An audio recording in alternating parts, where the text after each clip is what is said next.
Hai, Assalamualaikum warahmatullahi wabarakatuh. Perkenalkan, nama saya Suhaibah, NIM 202147, Prodi Administrasi Publik, kelas 3B, Fakultas Ilmu Sosial dan Ilmu Politik.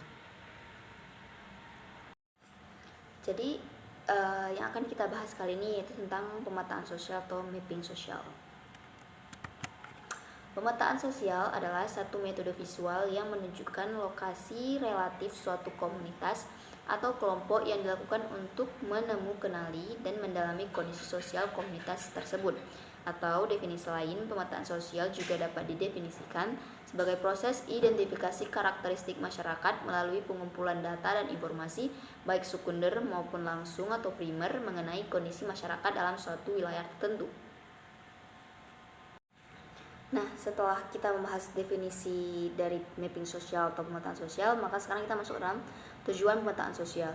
Kegiatan pemetaan sosial lazimnya memiliki beberapa tujuan. Yang pertama, sebagai langkah awal untuk mengetahui calon sasaran program. Yang kedua, untuk mengetahui kondisi karakteristik masyarakat calon sasaran program.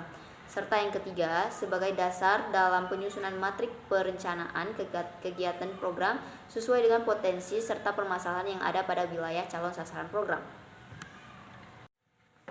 Lalu setelah tujuan dari pemetaan sosial, maka sekarang kita masuk ke dalam langkah-langkah pemetaan sosial. Dalam langkah-langkah pemetaan sosial ada 4. Yang pertama, menyusun desain dan pengorganisasian pelaksanaan pemetaan sosial. Yang kedua, mempersiapkan panduan pelaksanaan yaitu seperti wawancara, observasi, dan panduan penetapan sasaran.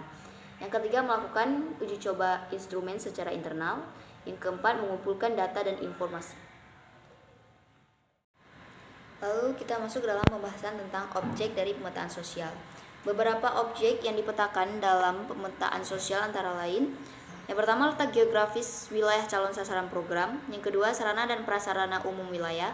Yang ketiga, komposisi penduduk berdasarkan mata pencaharian, usia, jenis kelamin, agama, dan pendidikan.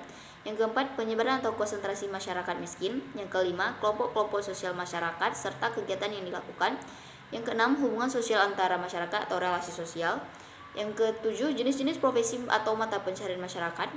Yang kedelapan, penggolongan masyarakat berdasarkan status kepemilikan harta atau golongan kaya, menengah, dan miskin. Yang kesembilan, tanggapan masyarakat terhadap program-program yang dilaksanakan oleh pemerintah atau non-pemerintah. Yang kesepuluh, keterlibatan masyarakat dalam pelaksanaan program baik dari pemerintah maupun non-pemerintah. Yang terakhir, yang ke-11, penyelesaian permasalahan baik masalah sosial kemasyarakatan, ekonomi, budaya, serta proses pengambilan keputusan dalam masyarakat.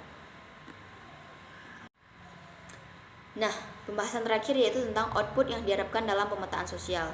Pemetaan sosial diharapkan dapat menghasilkan data dan informasi tentang data geografi yang terdiri dari letak wilayah, topografi, dan aksesibilitas lokasi, dan lain sebagainya. Yang kedua, data demografi yang terdiri dari jumlah penduduk, komposisi penduduk menurut usia dan jenis kelamin, terus mata pencaharian, agama, pendidikan, jumlah penduduk miskin di kategori prasejahtera dan sejahtera tingkat 1. Yang ketiga, data lainnya yang berhubungan dengan kondisi sosial budaya, kearifan lokal atau local wisdom, adat istiadat, karakteristik masyarakat, dan pola hubungan antar masyarakat, kekuatan sosial yang berpengaruh, dan lain sebagainya.